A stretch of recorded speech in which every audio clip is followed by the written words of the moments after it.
देखिए, सबसे पहली बात, क्योंकि आप भी एक डेमोक्रेटिक कंट्री में रहते हैं, हर एक अपनी जो इस डेमोक्रेसी कंट्री में जो कि पूरी दुनिया में मानी जाती है, हर एक बात रख सकते हैं। लेकिन जब तक वो डेमोक्रेटिक दायरे में रहती है तब तक वो बात सुनी जाती है। एक प्रोटेस्टर्स का एक अपना राइट होता है कि वो किस तरीके से अपनी बात रख सकते हैं। लेकिन जिस तरीके से कल आपने लद्दाख का देखा, ये एक प्री प्लानिड साजिश रची गई कांग्रेस के दिल्ली के दफ्तर में, जहां पर जो उनके साथी नेशनल कॉन्फ्रेंस हैं उनके साथ मिलकर कि किस तरीके से हम फिर वापस जम्मू कश्मीर में हालत ख़राब करें, क्योंकि अब मुद्दे तो रहे नहीं इनके पास। और जो प्रधानमंत्री जी ने इन 10 सालों में जम्मू कश्मीर को लेकर, खास करके कश्मीर, आप देखिए कहाँ से कहाँ तरक्की कर रहा है। आप देखिए, आपके ही इस बांडीपुरा का मैं रास्ते में रोड देख रहा था, आज मुझे रास्ता नहीं पहचाना जा रहा था। एक बहुत बड़ा जो हमारा रिंग रोड का कंस्ट्रक्शन है वो भी हो रहा है, उससे बांडीपुरा को लाभ है। या आपने देखा रेलवे, एक ख्वाब था हमारा इन 35 सालों में जम्मू कश्मीर की आवाम का, आज हम रेलवे कनेक्टिविटी में भी जुड़े। 13 घंटे का, आज आप देखिए 13 से 14 घंटे का सफ़र जम्मू श्रीनगर का था, वो आज आप 6 घंटे में पूरा कर रहे। अब इनके मुद्दे खत्म हो चुके हैं। कल आपने देखा एक पॉलिटिकल पार्टी, ये बीजेपी ऑफिस है, आप अगर स्टेटहुड मांगते हैं तो आपको बीजेपी ऑफिस आने की क्या जरूरत है और यहाँ तोड़फोड़ या इसको जलाने की क्या जरूरत है? उससे क्या आपको लगता है कि स्टेटहुड मिल सकती है? बात रख सकते हैं, लेकिन एक सोची समझी साजिश के तहत कल आपने देखा कांग्रेस के लीडर उस प्रोटेस्ट को लीड कर रहे थे।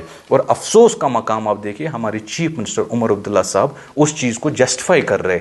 आपने देखा होगा कि आज तक लद्दाखी जो माना जाता है वो हिंसा पे यकीन करने वाला नहीं है, वो एक सीधा साधा इंसान है, डेवलपमेंट पे यकीन रखता है, अपने काम पे यकीन रखता है, और वर्ल्ड रिकॉग्नाइजेशन हमारे लद्दाख को मिल रही है। लेकिन कल आपने देखा वही 10 साल पुरानी वाली तस्वीर जो हमारे कश्मीर में कभी होती थी, कल आपने देखा कि वो हमारे लद्दाख में देखने को मिली।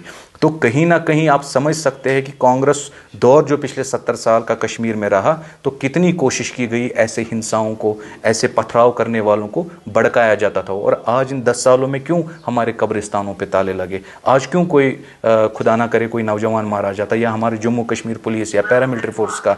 ये तो प्रधानमंत्री जी के काम है। अब क्योंकि इनसे वो रास वो पश नहीं रहे वो काम, अब इनके पास मुद्दे नहीं, और बहुत बड़ा हिंसा हम कंडम करते हैं। लेकिन हमें यकीन है कि वहाँ की लेफ्टिनेंट गवर्नर जो है कविंदर गुप्ता जी और उनकी एडमिनिस्ट्रेशन उस चीज़ को कंट्रोल कर रही है, और जिन्होंने भी इस हिंसा को बढ़ाने में बढ़ावा दे दिया, जो भी इसमें इन्वॉल्व होंगे, उनके खिलाफ कार्रवाई की जाएगी। लेकिन आज कांग्रेस से हम सवाल पूछ रहे हैं कि कल जो आपका नेता, जो काउंसलर है लद्दाख का, वो किस तरीके से इस प्रोटेस्ट को लीड कर रहा था, और किस तरीके से वो आज देश के लोगों को जवाब देंगे कि एक भारतीय जनता पार्टी जो पॉलिटिकल ऑफिस है, आप वहां पर अटैक कर रहे हैं। क्या वो किसी डेमोक्रेटिक कंट्री में ये संभव है कि हम प्रोटेस्ट को कन्वर्ट करें एक हिंसा में, यानी वायलेंस में? और कल से एक वायलेंस का माहौल फिर से कश्मीर का रंगत देने में लद्दाख में की गई है, प्रयास की गई है। लेकिन उसके लिए हमारे गृह मंत्री साहब ने मीटिंग ली है, और कल उनका एक ऑफिशियल स्टेटमेंट भी आया। जो भी इसमें इन्वॉल्व होंगे उनके खिलाफ कार्रवाई